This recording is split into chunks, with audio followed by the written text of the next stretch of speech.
자, 근로보호법 출석 대체 과제물 하고 있고요. 노동법과 노동기본권 1번에 대한 용어 설명을 하고 있습니다. 노동법에 대한 용어 설명은 5페이지에 가보시면 5페이지 하단에 노동법에 대한 설명이 잘 나와 있고요. 교재 한번 보시겠습니다. 교재 5페이지의 하단에 노동법에 대한 설명이 있습니다. 그래서 이 설명을 그대로 적어주시면 될 것 같고요. 그 김혜림 교수님께서 인터넷 자료 찾을 필요도 없이 교재에 있는 내용으로 설명을 하라고 했기 때문에 교재에 있는 내용 표절에 대한 걱정 없이 그냥 쓰시면 될 것 같아요. 그래서 5페이지 하단에 노동법에 대한 설명이 있고요. 노동상권은 15페이지 보시면 됩니다. 15페이지에 그 위쪽에서부터 쭉 노동기본권이 무엇인지 노동권과 노동삼권을 말하고 너무 짧으니까 하나 더 추가하자면 그 노동권의 성격이 국민의 인간다운 생활을 할 권리를 실질적으로 보장하는 생존권적 기본적인 성격을 가지고 있고 하나를 더 추가하면 근로자의 권리이다. 사용자는 노동권의 기본 주체가 아니다. 이렇게까지 아마 정리를 하시면 간략하게 정리가 될 것 같습니다. 자, 그리고 두 번째, 근로자, 사용자의 정의가 무엇이냐? 26페이지, 28페이지 보시면 됩니다. 우리 교재 26페이지를 한번 보시겠습니다. 근로자와 사용자의 정의에 대해서 나옵니다. 그 중간에 근로자, 사용자의 의의와 범주에서 근로자라는 무엇이냐? 근로자는 근로기준법에서 말하는 근로자와 또 노동조합 및 노동관계조정법에서 말하는 근로자가 다르는데 여기선 두 가지를 다 써주면 될 것 같아요. 딱히 근로기준법에서 정하는 근로자라고 정하지 않게 못 박지 않았기 때문에 그래서 근로기준법에서 말하는 근로자는 직업의 종류와 관계없이 임금을 목적으로 사업이나 사업장에 근로를 제공하는 자 이렇게 설명을 해주시면 되고요. 또 우리 집단적 노사관계의 기본이 되는 노동조합 및 노동관계조정법에서는 근로자가 무엇이냐? 직업의 종류를 불문하고 임금, 급료, 기타 이에 준하는 수입에 의하여 생활하는 자 이렇게 설명을 해주시면 될 것 같습니다. 이것 시험에 아주 자주 나오는 건데요. 근로기준법에서 말하는 근로자와 노동조합 및 노동관계조정법에서 말하는 근로자가 약간 차이가 있습니다. 근로기준법에서 말하는 근로자는 취업하는 사람만 해당하고요. 이 노동조합 및 노동관계조정법에서 말하는 근로자란 취업자 외에 구직자나 실직자, 아직 취업을 하고 있지 않은 사람도 여기에 해당됩니다. 그래서 그 차이를 구분을 잘 해주시면 되고 지금 여기 출석 대체에서는 이렇게 간략하게 적어주시면 됩니다. 근로자는 이렇게 정리를 했는데 사용자가 조금 이제 구분이 되는데요. 사용자는 사업주, 이제 그 26페이지 하단 보시면 사업주가 있고 총 세 가지의 범주가 있습니다. 그 사용자의 범주에 사업주, 사업 경영 담당자, 그 밖에 근로자에 관한 사항에 대하여 사업주를 행위하는 자 이렇게 세 가지로 구분이 되는데요.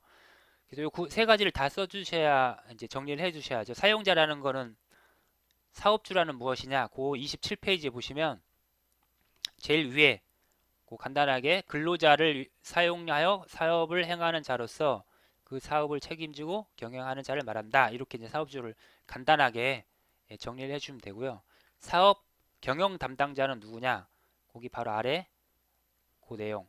사업 경영 담당자란 이러이러한 자를 말한다. 거기까지 정리를 해주셔도 됩니다. 제가 읽어드릴게요. 사업주가 아니면서 사업 경영의 일반에 대하여 권한과 책임을 가지는 자로서 사업주로부터 사업 경영의 전부 또는 일부에 관하여 포괄적 위임을 받고 대외적으로 사업을 대표하거나 대리하는 자를 말한다. 이제 이렇게 간단하게 정리를 해주시면 되고요. 그 다음 28페이지 마지막 그 밖에 근로자에 관한 사항에 대하여 사업주를 위하여 행위하는 자 여기 이제 이것도 사용자에 해당되는데요. 요거는 그 첫 번째 줄에 있습니다. 사업주 또는 사업 경영 담당자로부터 그 권한을 위임받아 자신의 책임 아래 근로자를 채용하거나 해고하는 등 인사처분을 할 수 있고 직무상 근로자의 업무를 지휘, 감독하여 근로조건에 관한 사항을 결정하고 집행하는 자 이렇게까지 정리를 해주시면 됩니다. 이렇게 하면 근로자와 사용자에 대한 간단한 정리가 되겠고요. 그 다음에 세 번째 근로기준법. 근로기준법은 33페이지에 나와 있습니다. 그 내용은. 자, 33페이지를 가보시면 33페이지는 2강에 있습니다. 2강 첫 장에 보시면 근로기준법은 무엇이냐? 제일 위쪽에 나와 있습니다. 33장 제일 위쪽. 헌법에 따라 근로조건의 기준을 정함으로써 근로자의 기본적 생활을 보장, 향상시키며 균형 있는 국민 경제 발전을 꾀하는 것이라고 것을 목적으로 하는 법, 이렇게 하시면 될 것 같습니다. 근로기준법. 여기에 이제 추가적으로 근로조건의 기준을 정한다고 했으니까 이 근로조건의 기준이라는 건 무엇이냐면 최저 기준. 여기서 말하는 근로조건의 기준은 최저 기준이고, 대표적인 근로조건은 임금과 근로시간이 있다라고 이렇게만 간략하게 정리를 해 주시면 될 것 같아요. 이제 근로계약 취업규칙. 요거는 3강에 있는 내용입니다. 69페이지 가보겠습니다. 자, 69페이지에는 3강은 이 근로계약과 취업규칙에 대한 내용입니다. 자, 그래서 69페이지 제일 상단에 보시면 근로계약이란 무엇이냐? 근로자가 사용자에게 근로를 제공하고 사용자는 이에 대하여 임금을 지급하는 것을 목적으로 체결된 계약. 이게 근로계약입니다. 이렇게 근로계약 간단하게 정리를 해주시면 되고요. 그 다음에 취업규칙은 79페이지에 있습니다.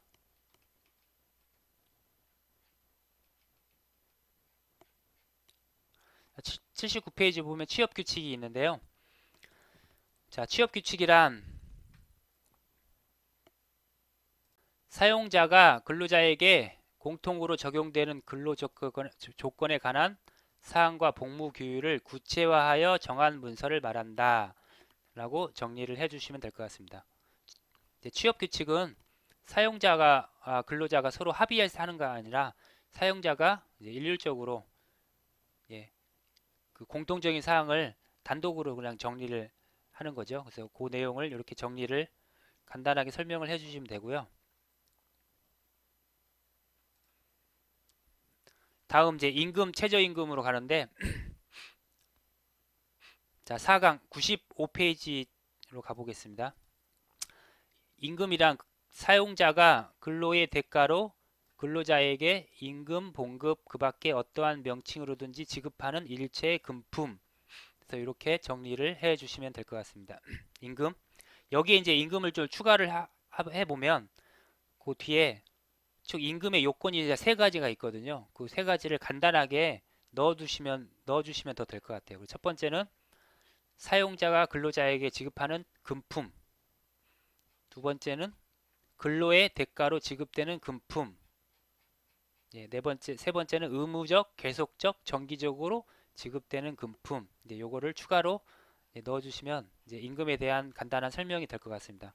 그래서 이 요건에 해당되지 않으면 임금이 아닌 거죠. 이 부분은 나중에 근로보호법을 다시 이제 강의를 할 때, 스터디할 때 다시 자세하게 설명을 드리겠습니다.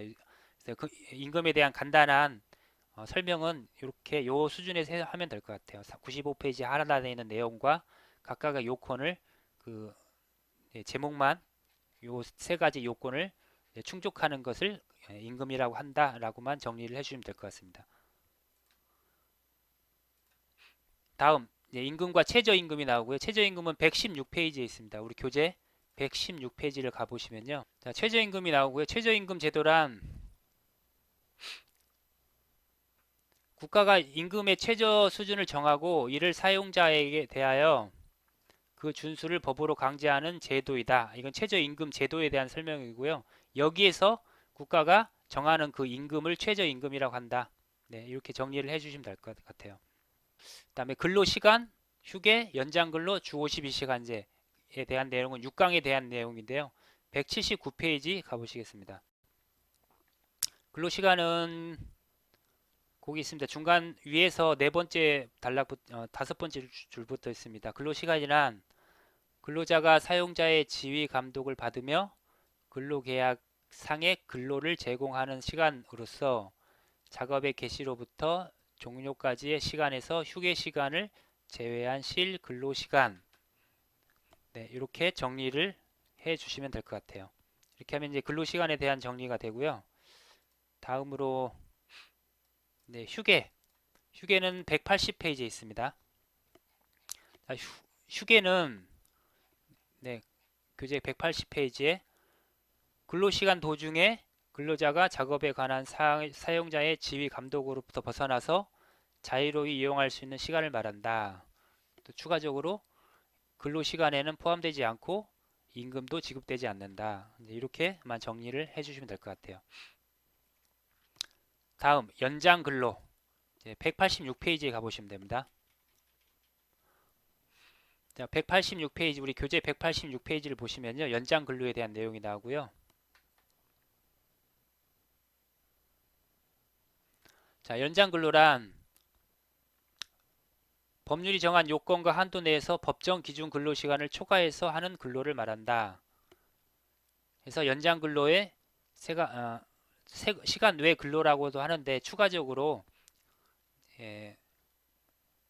오후 10시부터 6시까지 사이를 야간 근로, 또 휴일에 하는 근로는 휴일 근로 이렇게 얘기한다. 연장 근로는 무조건 법정 기준 근로 시간을 초과해서 하는 근로를 연장 근로라고 하는데 그 종류에는 이제 연장 근로 외에 야간 근로, 휴일 근로도 있다. 이런 것들 다 포함해서 연장 근로라고 한다. 그래서 이 윗부분을 간단하게 설명을 해주시면 될 것 같습니다. 자, 주 52시간제 187페이지에 있습니다. 자, 주 52시간제는 우리가 연장 근로를 무조건 무한으로 이렇게 연장 근로를 할 수 있는 게 아니라 연장 근로의 제한이 있습니다. 자, 187페이지 그 위쪽에 보시면 근로기준법 제53조에서는 당사자 간에 합의하면 일주간에 12시간을 한도로 제50조의 근로시간이 이제 표준 근로시간이거든요. 이걸 연장할 수 있다. 그래서 현재 우리 표준 근로시간은 40시간입니다. 하루 8시간에서 5일 40시간이고요.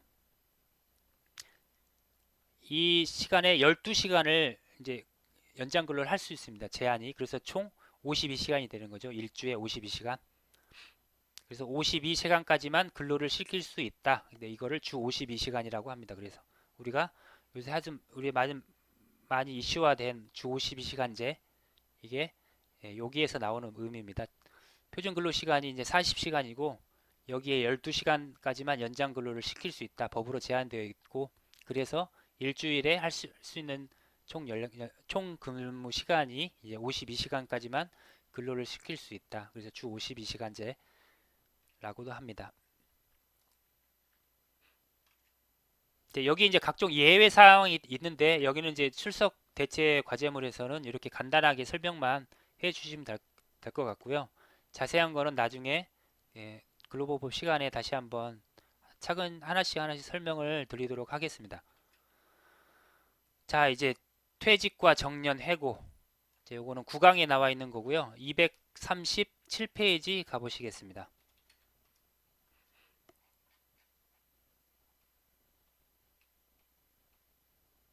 자, 9강 237페이지에 보시면 퇴직의 용어가 나오는데요. 자, 퇴직이란 근로자가 스스로 사직서를 제출하여 근로관계가 종료되거나 근로계약 기간 만료, 정년 돌라 등의 사유로 근로관계가 자동적으로 종료되는 것을 말한다. 자, 이렇게 퇴직을 용어를 정리를 해주시면 될 것 같고요. 그 다음에 정년은 240페이지. 정년도 이제 퇴직의 하나의 종류인데 정년은 이제 자동으로 근로관계가 종료되는 걸 말하죠. 그래서 240페이지 제일 위쪽에 정년에 대한 설명이 나옵니다. 자, 정년이란 근로자가 계속 근로할 의사나 능력을 가지고 있는지 여부에 관계없이 일률적, 강제적, 자동적으로 근로관계가 종료되는 근로자의 연령을 말한다. 이렇게 해서 정년에 대해서 이렇게 정리를 해주시면 되고요. 그리고 해고는 244페이지에 있습니다. 자, 우리 교재 244페이지에 보시면 자, 해고에 대한 내용이 나오고요. 해고란 근로자의 동의 없이 사용자가 일방적으로 근로관계를 장래를 향하여 소멸시키는 행위를 말한다. 그래서 해고를 이렇게 정리를 해 주시면 됩니다. 자, 그리고 이제 기간제 근로자, 단시간 근로자, 파견 근로자 이게 이제 비정규직 근로자를 말하는데요. 우리 13강 396페이지에 있습니다. 자, 우리 교재 396페이지 보시겠습니다. 이제 13강이 이제 비정규직의 특별 보호인데요. 이 비정규직은 크게 세 가지로 있습니다. 그래서 기간제, 기간제 근로자, 단시간 근로자, 파견 근로자가 있습니다. 그래서 기간제 근로자는 396페이지 396페이지 하단에 있습니다. 기간제 근로자라 하면 기간의 저함이 있는 근로자, 근로계약을 체결한 근로자를 말한다. 네, 이렇게 되고요. 단시간 근로자란 일주 동안의 소정 근로 시간이 그 사업장에서 같은 종류의 업무에 종사하는 통상 근로자 일주 동안 소정 근로 시간에 비하여 짧은 근로자를 말한다. 네, 이렇게 정리를 하시면 될 것 같습니다. 다음에 파견 근로자. 파견 근로자는 우리 뭐 아웃소싱, 뭐 인력 시장에서 다른 회사 일하는데 보내는 그런 근로자를 말하는데요. 406페이지.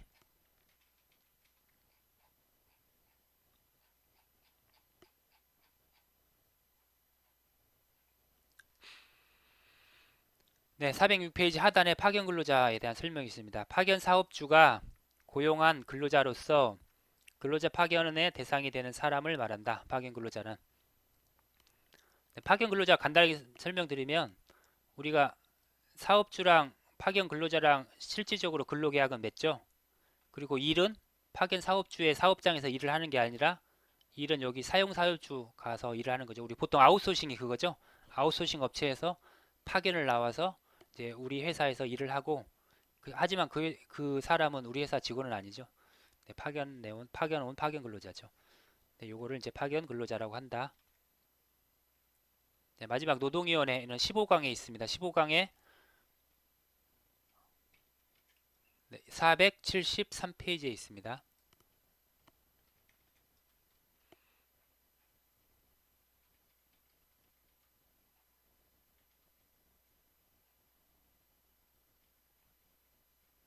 자, 473페이지 보시면요.